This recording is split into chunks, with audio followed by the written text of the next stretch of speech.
이럴 때면 집안 전체 공기를 무겁고 어둡게 만들었습니다. 온화하고 선한 남편은 이런 저를 수용하다 한계에 접한 때가 왔나 봅니다. 그곳에서 남편은 딴 사람이 됐습니다. 안녕하세요. 유진이 교구 최연희입니다.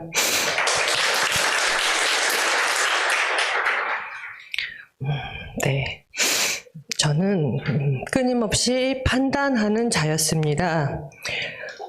저 자신은 물론 모든 사람, 모든 상황을 판단했습니다. 항상 옳고 그름의 사고로 살아왔습니다. 그래서 내가 하고 싶고 하기 싫다가 아닌 무엇이 옳으냐, 옳지 않으냐. 하기 싫어도 옳다면 해야 하고, 하고 싶어도 옳지 않다면 하지 않아야 했습니다. 저희 아버지는 완고하신 분이셨습니다. 아버지 말대로 안 따르면 무섭게 혼이 났습니다. 자수성가하신 아버지는 아버지의 뜻대로 모든 것을 이끌어 가시는 분이셨습니다. 안 따르면 맞아야 했고, 동생들은 아버지의 억압에 짓눌려 한동안 말더듬을 하기도 했습니다. 그리고 어머니를 폭행하시던 아버지였습니다. 그런데 누구보다도 성실하셨고 가장으로서 해야 할 몫을 감당하시는 분이셨습니다. 저는 옳고 그름, 아버지가 정해놓으신 이분법적 사고로 살아갔고 이것이 바른 삶이라고 생각했으며 저는 어느 누구보다 바르게 살아가고 있다고 생각했습니다. 제 삶에 융통성은 없었으며 완벽주의 성향과 항상 부족한 점에 초점이 맞추어진 삶을 살아갔습니다. 이러한 저는 알 수 없는 무기력이 주기적으로 찾아왔고 이 무기력은 저 자신은 물론 가장 가까운 가족, 남편과 딸을 힘들게 했습니다. 평상시에는 완벽주의에 사로잡혀 있다가 주기적으로 무기력이 찾아왔습니다. 저는 감정적인 사람이라 이럴 때면 집안 전체 공기를 무겁고 어둡게 만들었습니다. 온화하고 선한 남편은 이런 저를 수용하다 한계에 접한 때가 왔나 봅니다. 남편 직장이 전라남도 광주로 발령이나 이사를 갔는데 그곳에서 남편은 딴 사람이 됐습니다. 남편 미안해요. 부끄럽지만 저희 가족이 주님 앞에서 더욱더 굳건히 서길 바라며 고백합니다. 그동안 서울과 일산에 살다가 낯설고 낯선 광주라는 곳으로 갔는데 이사한 다음 날부터 남편은 집을 나가 들어오지 않고 소식도 알 수 없었습니다. 그래서 저는 이러한 상황을 시어머니께 알렸습니다. 시어머니는 바로 저희 집에 오셨고 집을 나가 있던 남편은 집으로 들어왔습니다. 저는 시어머니와 남편이 자연스럽게 이야기를 하라고 밖에 나가 있었습니다. 그리고 2-3시간 정도가 지나서 제가 집에 들어왔는데 시어머님이 저에게 내 아들을 힘들게 한 너를 내가 용서 못하겠다. 내 아들이 너를 용서해도 나는 용서 못한다. 라며 이혼하라고 다그쳤습니다. 저는 어머니를 의지했고 도움이 될 줄 알았는데 아들만 감싸며 오히려 이혼을 강요하시는 시어머니를 보며 충격을 받았습니다. 배신감과 함께 버림받은 아픔에 고통스러웠습니다. 그렇게 저희 부부는 법적으로 이혼하게 됐고 낯선 땅에서 아빠 없는 딸과 남편 없는 저 둘이 살게 됐습니다. 이런 상황에 하나님을 의지하며 기도하는 것밖에 다른 어떤 것이 없었습니다. 회복된 가정을 꿈꾸며 믿고 믿으며 기도했습니다. 그러면서 주님은 남편이 얼마나 고마운 사람인가 알게 하셨고 가정에서 내가 내 마음대로 살아왔다는 것을 깨닫게 해주셨습니다. 그리고 2년 6개월 후 남편은 다시 서울로 발령이 났고 기도해온 대로 제가 재결합의 가정이 됐습니다. 저에게 남편에겐 아빠가 함께 사는 가정이 되었습니다. 믿고 기도한 대로 가정이 회복되었습니다. 그러나 시어머니와의 관계는 돌이킬 수 없었습니다. 도저히 예전에 믿고 의지했던 관계로 돌아갈 수가 없었습니다. 시어머니께는 마음이 다칠 대로 다쳐버렸습니다. 그리고 시댁 형님네는 자신의 가족 중심의 삶을 살아가면서 시댁 전체 분위기를 냉랭하게 만드는 분이셨습니다. 남편은 이러한 냉랭한 가족의 분위기를 부드럽게 하려고 가족 전체가 모일 때면 영화를 늘 보게 했고 때가 되면 선물을 꼭 챙겼습니다. 그런데 형님네는 가족 모임을 할 때면 마지못해 참석하고 선물도 하지 말라고 말했습니다. 도대체 이해가 안 갔습니다. 큰며느리가 화목을 만들기는커녕 왜 이렇게 정이 없을까? 저는 판단을 했고 못마땅했습니다.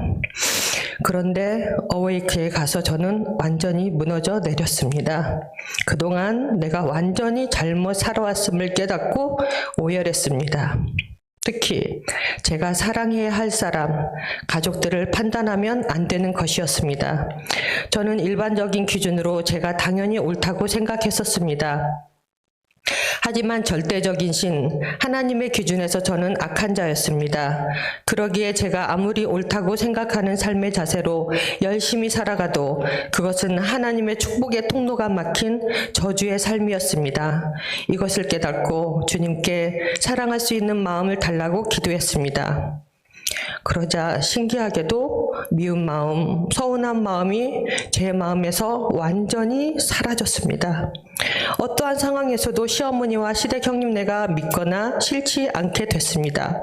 혹 마음에 안 드는 모습이 보여도 그러려니라는 마음이 들었습니다. 아무리 생각해도 신기합니다. 그전에는 불평불만을 남편이 그랬거든요. 너는 입에 개 거품 품듯이 뿜어낸다고 이렇게 쏟아낼 때도 있었습니다. 예전 광주에서의 일로 시어머니께 마음이 다친 저는 저 혼자서는 전화를 드리지 못하고 있었습니다. 남편과 같이 있는 때 끼어서 잠깐 안부 인사를 드리는 정도였습니다. 그런데 어웨이크 이후 작년 크리스마스 때쯤 디스크 수술을 앞두고 있는 어머니께 전화를 드려야겠다는 마음이 제 속에서 올라와 순종하는 마음으로 저 혼자 어머니께 전화를 드리는데 갑자기 목이 메어오면서 울컥울컥 눈물이 나와 어머니 건강하셔야 돼요 라는 말만 짧게 하고 전화를 끊어야 했습니다. 저는 알 수 없는 제 감정에 내가 왜 이러지 하며 당황했습니다. 믿고 싫기만 한 시어머니였는데 말이에요. 그리고 수술을 끝내신 어머니를 찾아뵀는데 뵀을 때 제가 어머니의 손을 잡고 뭐라 말씀을 드리려고 하는데 또 눈물이 쏟아져 내려 아무 말도 할 수가 없었습니다. 또 올해 설날에는 시어머니께 남편에게 순종하는 아내가 되겠다고 선포하듯이 말씀드렸고 어머니를 사랑한다고까지 말씀드렸습니다. 그랬더니 어머니께서도 저를 사랑한다고 말씀해 주셨습니다. 그리고 아주버님과 형님께 제가 그동안 아랫사람으로서 어렵게 해드렸던 것을 용서를 구했습니다. 그랬더니 본래 형님이 개인적인 속 깊은 말들을 꺼내놓지 않으셨던 분인데 깊은 얘기들을 하시며 정겨운 대화를 하게 되었습니다. 할렐루야. 제 생각대로 살아갈 때는 안 됐던 것들이 하나님의 마음을 구하며 살려고 하니 관계들이 회복되었습니다. 저는 이제 모든 사람을 판단하는 복잡한 삶에서 주님께만 순종하는 단순한 삶을 살아가게 되었습니다. 단순한 삶이기에 머릿속도 시원하고 마음에는 평강이 자리 잡았습니다. 저는 판단하는 자가 아닌 주님의 은혜로 사랑하는 자가 되었습니다.